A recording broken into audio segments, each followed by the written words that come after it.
Right. Let's just dive straight into this explainer.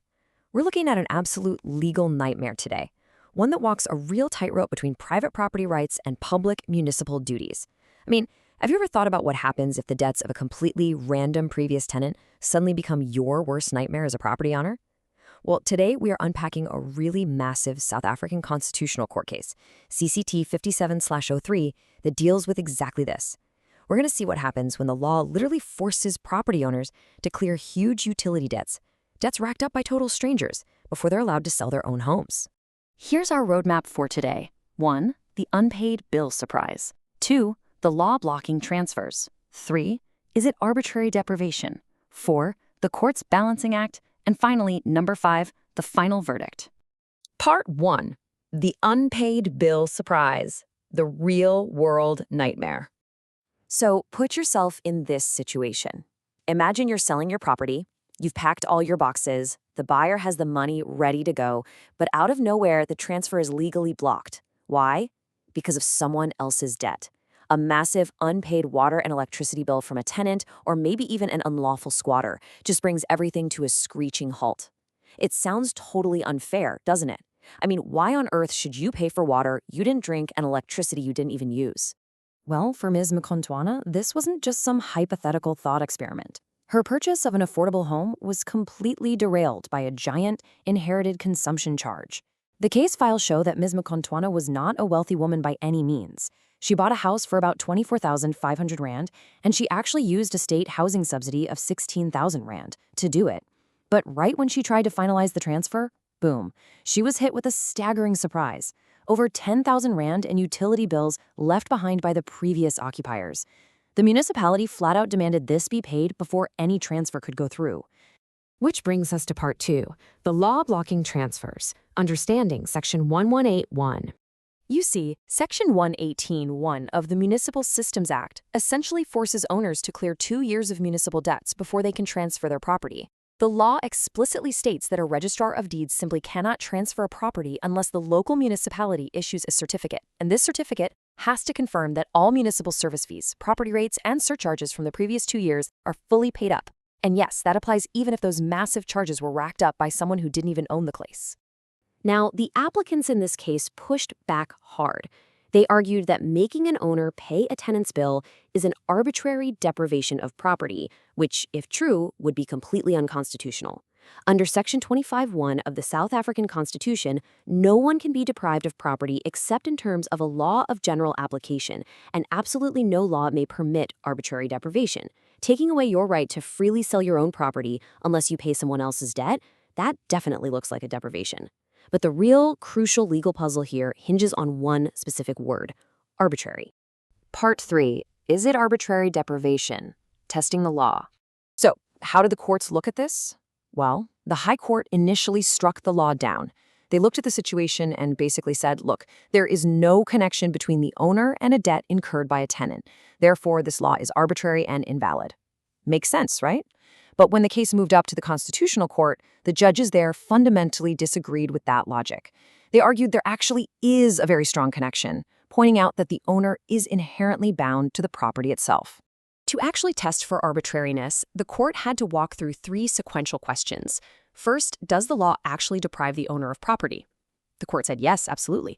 The right to sell or alienate your property is a core part of ownership, so blocking that is definitely a deprivation. Second question, is there a connection between the property, the debt, and the owner? And the third question, if there is a connection, is there a sufficient reason for this deprivation to happen in the first place? For that second question, think of it like a triangle. The owner, the property, and the consumption charge are intrinsically linked to one another. The Constitutional Court noted that water and electricity aren't just consumed at the property. They are supplied to it. This actually increases the property's inherent value and makes it livable. So the owner is bound to the property by their ownership rights, and the debt is incurred specifically by accessing the services that are totally integral to enjoying that property. According to the court, you simply cannot separate those 3 things. Let's look at Part 4, the court's balancing act. Public duties versus private rights. Now we have to look at the sufficient reason part. And to do that, you have to understand the scale of the problem. 22 billion Rand. That mind-blowing number was the estimated nationwide debt for basic services like electricity, water, refuse, and sewerage at the time. $22 billion. The court recognized that local government carries a massive constitutional responsibility to provide these basic services in a sustainable way. If municipalities go bankrupt because of mountains of unpaid bills, the entire system simply collapses. Because of that, the court ruled that securing municipal debt is a highly compelling public purpose, one that's actually required by the Constitution. Section 118.1 exists to make sure municipalities can survive economically. It helps encourage a culture of paying debts, but maybe most importantly, it places the risk squarely on the people who actually have the power to control who occupies the property, the owners. The court essentially reasoned that it's far more reasonable to ask property owners to bear this risk rather than throwing the burden onto the general tax-paying public. But what about different types of occupants? Whether it's a paying tenant or an unlawful squatter, the court felt it wasn't unreasonable to expect the property owner to bear the risk. Think about it.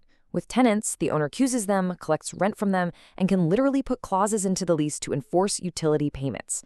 Now, unlawful occupiers, the court admitted that's definitely a tougher situation, but they noted that owners still have a fundamental duty to safeguard their own property. If someone occupies it unlawfully, the owner has the power and the responsibility to take urgent legal steps to evict them. The municipality just doesn't have that same kind of power over private land. And that brings us to Part 5, the final verdict, practical steps and caveats. So what did the Constitutional Court ultimately decide? The law was upheld. They concluded that because the restriction only applies to debts from the past 2 years, it's a temporary, justifiable deprivation. It doesn't strip away your property rights permanently. When you weigh that against the incredibly compelling need to keep municipalities afloat so they can keep providing water and power, this temporary restriction on selling a property is justified. The deprivation, they ruled, is not arbitrary. But it wasn't all bad news for owners. The ruling really emphasized that property owners are not powerless here. There are actionable steps you can take to mitigate this financial risk. Justice O'Regan highlighted a few key strategies. You can vet your tenants rigorously before they move in. You can draft lease agreements that legally force tenants to prove they've paid their utilities every single month. You can even install prepaid water and electricity meters so that massive debts literally cannot accumulate in the first place. And, of course, if someone is on your property unlawfully, you absolutely must take swift action to evict them. There was, however, one very strict caveat added by the court. Municipalities must supply billing information to owners so they aren't caught entirely by surprise. A huge point of contention in this case was owners arguing they had no idea these massive debts were piling up simply because the municipality wouldn't send them the bills. Well, the Constitutional Court made it crystal clear. If an owner requests those monthly statements in writing, the municipality is legally obligated to provide them. This ensures the whole process is procedurally fair and that owners can actually monitor their risk in real time. As we wrap up this explainer today, I want you to consider this delicate balancing act in the context of your own community. When you're caught between a struggling municipality trying to provide basic water and power to millions of people and a private property owner just trying to manage their real estate, where do you think the responsibility for unpaid bills should truly lie? It's a tough one, right? Thanks so much for joining me on this deep dive, and I'll catch you in the next explainer.